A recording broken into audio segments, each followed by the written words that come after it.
Salut tout le monde, je vous retrouve du coup pour la troisième et dernière vidéo de cette série tuto sur mon pantalon taille haute que vous voyez à l'écran.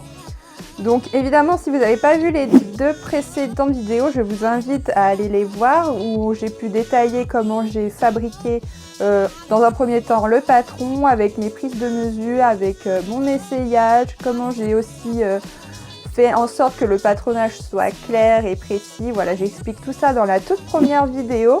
Et dans la seconde, j'avais expliqué comment j'avais coupé les morceaux, monté toutes mes coutures avec les finitions de biais et tout ça, tous mes conseils sur tout ce qui est le montage d'un pantalon. Donc si cela vous intéresse et que vous ne l'avez pas encore vu, je vous invite à aller jeter un petit coup d'œil. Et du coup, dans cette vidéo, on va plus parler de tout ce qui reste à faire, donc la finition à la taille, l'ourlet également. Et surtout, je vais vous montrer comment on va faire les rubans aux côtés, enfin le laçage aux côtés du pantalon. Donc si cela vous intéresse, c'est parti!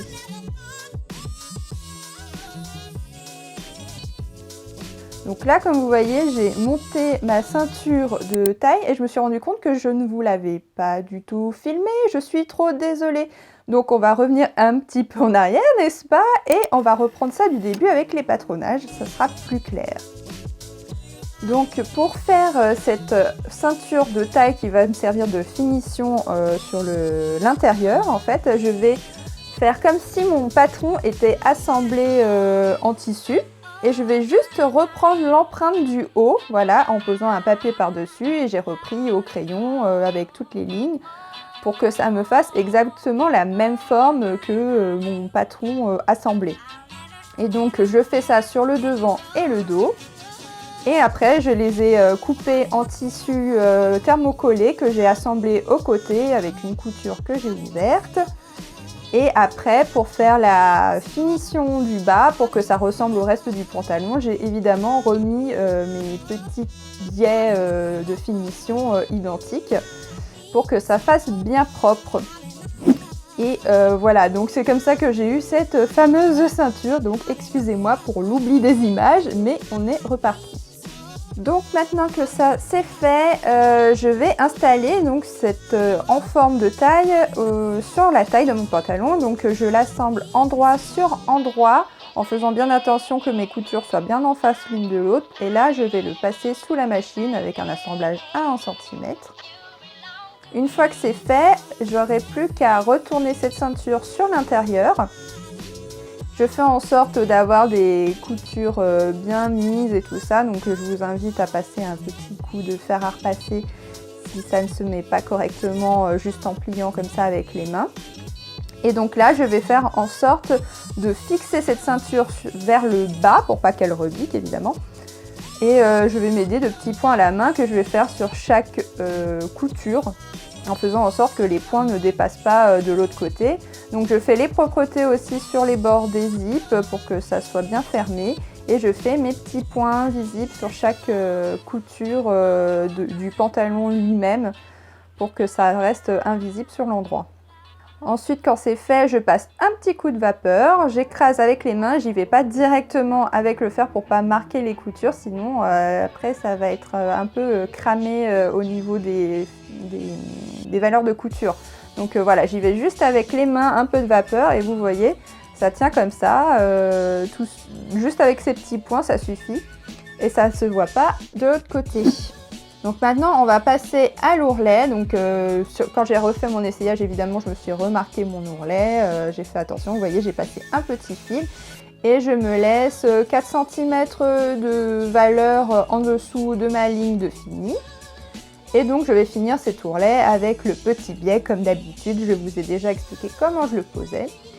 Et là, après avoir essayé de plier l'ourlet, je me suis rendu compte que mon tissu était trop mou. Donc j'ai décidé de rajouter une petite bande de thermocollant fin pour pas que ça soit trop cassant.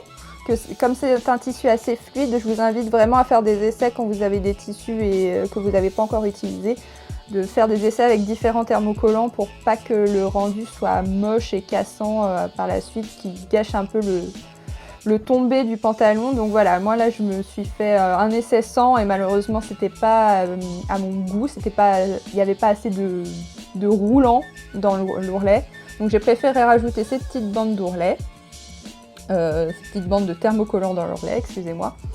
Donc j'en ai mis sur les deux jambes et quand je mets ces bandes d'ourlet, je vous invite à les faire dépasser de 1 cm au-dessus de votre ligne de pli de l'ourlet, ce qui aidera à bien faire rouler le tissu quand vous allez le plier.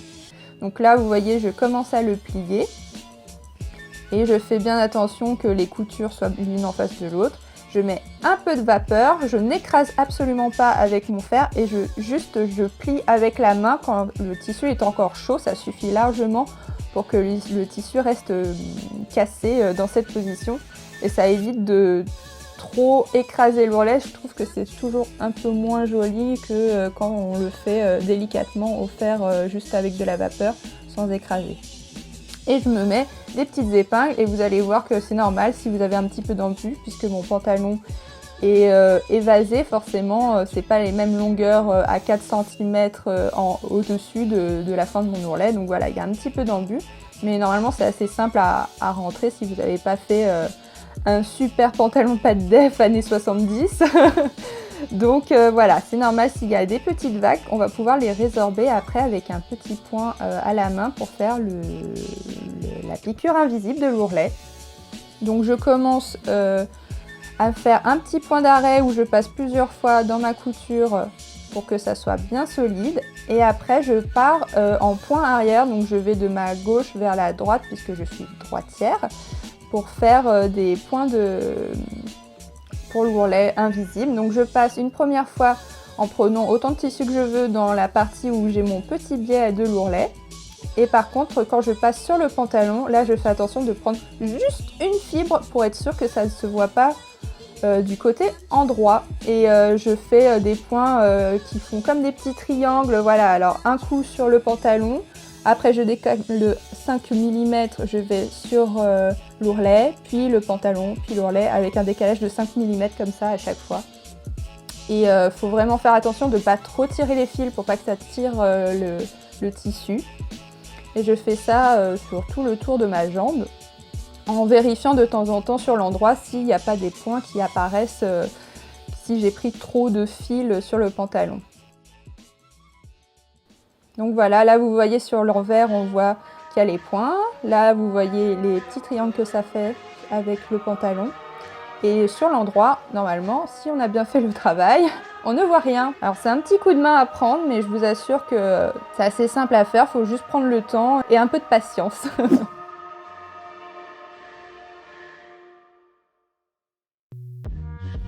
Donc là, on passe à la finition la plus importante, je crois, c'est le repassage.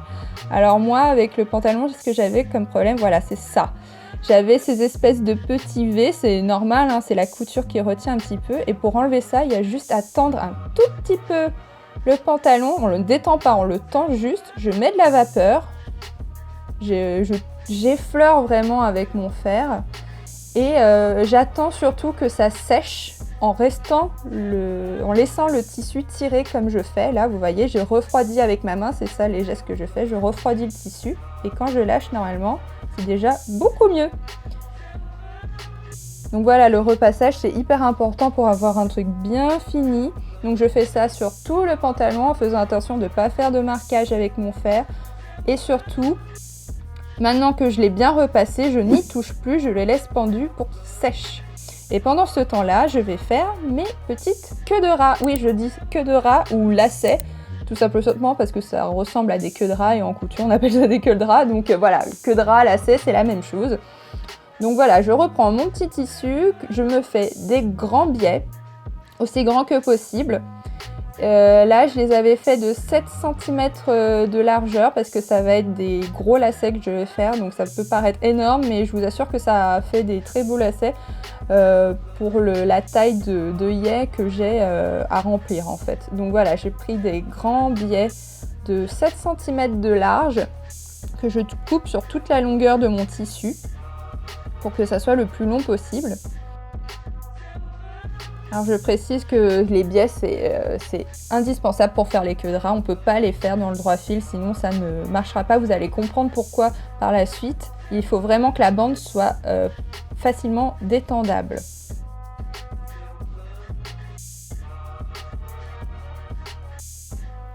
Donc une fois que c'est fait, je prends ma bande que je plie en deux, endroit sur endroit, puisqu'après c'est une bande qu'on va retourner. Donc je la plie en deux comme ceci et je vais faire un point à la machine du côté de la pliure. Et moi là je vais me mettre à 5 mm, oui je crois que c'était ça, je me suis mis à 5 mm. Je pose mon pied presseur. Je me fais un premier petit passage où je bloque le fil parce que là vous allez comprendre qu'il va falloir tirer sur le tissu. Donc je bloque bien mon fil en faisant un aller-retour normal.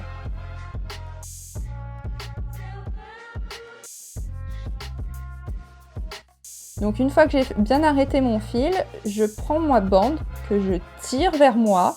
Voilà, vous voyez, ça se détend, elle se rétrécit en largeur. Je la tire bien. Et là, je couds toujours à 5 mm et surtout en détendant autant que possible votre bande. Donc je m'aide avec les deux mains là, parce que j'ai un tissu assez épais pour ce lacet, donc je m'aide avec les deux mains. Et à chaque fois, je tire bien pour que ça soit bien détendu. Et je pique comme ça tout le long de ma bande en détendant au max ma bande. Toujours pliée en deux sur elle-même.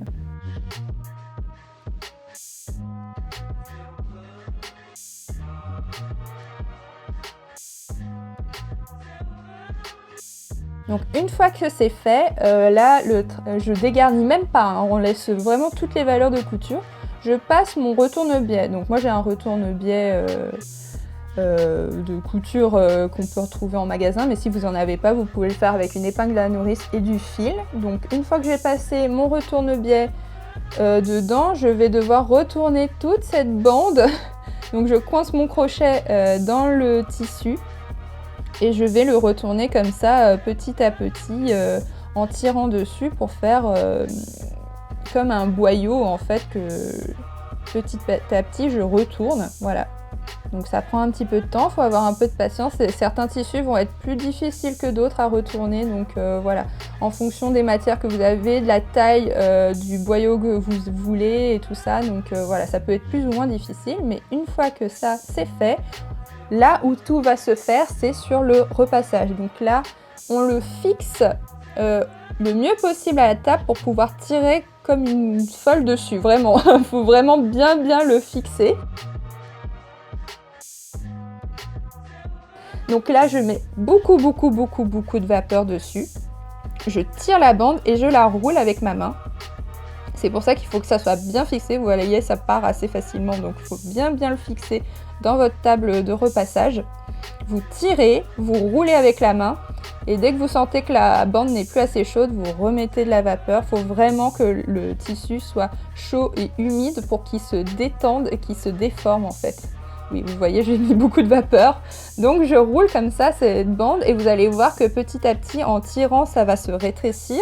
Et la valeur de couture qu'on a laissée dedans va se mettre en place et se rouler. Et c'est comme ça que ça va donner cet aspect rempli à votre queue de rat et votre lacet du coup. Et petit à petit, comme ça, on le fait sur toute la longueur. Et vous allez voir, c'est vraiment comme un vrai lacet bien rond, bien rempli. Donc c'est pour ça l'intérêt de...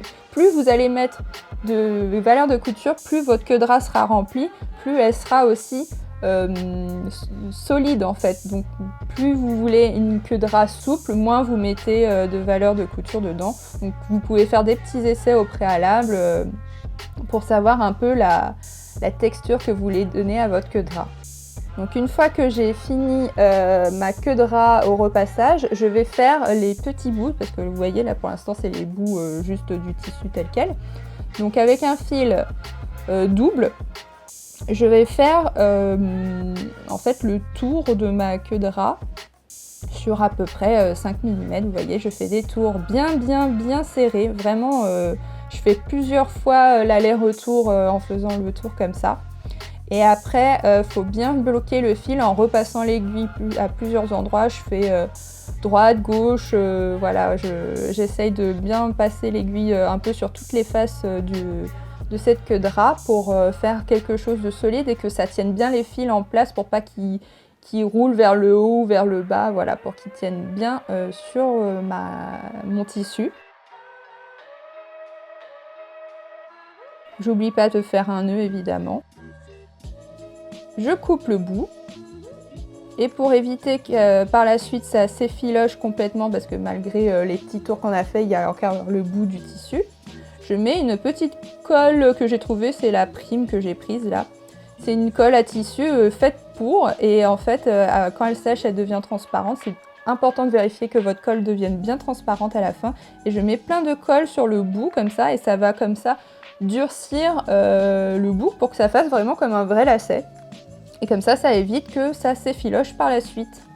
Donc voilà, après on laisse sécher la colle et normalement ça ne bouge plus. Si on a mis suffisamment de colle et qu'on a bien serré son fil au bout, normalement ça ne bougera plus. Et on n'oublie pas de faire les autres bouts des queues de rat. Donc sachez que ces queues de rat là que j'ai fait, elles sont assez grosses. D'habitude j'en fais pas des aussi grosses que celle-ci.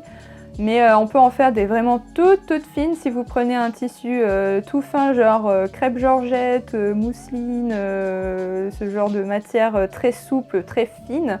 Vous pouvez en faire des minuscules, vraiment c'est assez facile à faire finalement.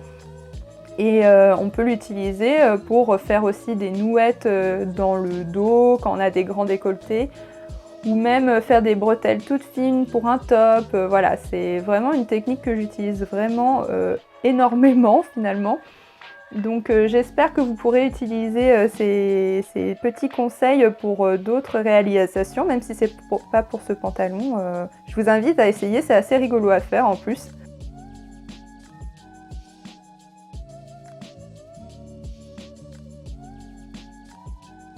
J'ai plus qu'à passer mes queues de rat sur mon pantalon et j'oublie pas de bien les ajuster aussi à ma taille. Et voilà, nous avons terminé!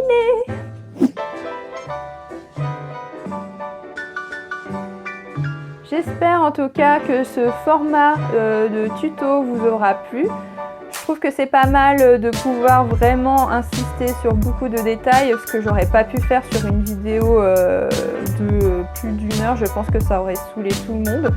Donc voilà, j'espère que le format vous plaît. Je pense réitérer ce format peut-être sur des jupes pour refaire le patronage par vous-même, la réalisation et tout ça, et peut-être faire même des transformations d'un patron qu'on aurait fait ensemble. Donc si ce format vous a plu, je vous invite à vous abonner et me laisser un petit pouce pour me le faire savoir. Donc j'espère que ça vous aura plu. Et d'ici là, je vous fais des bisous et à la prochaine!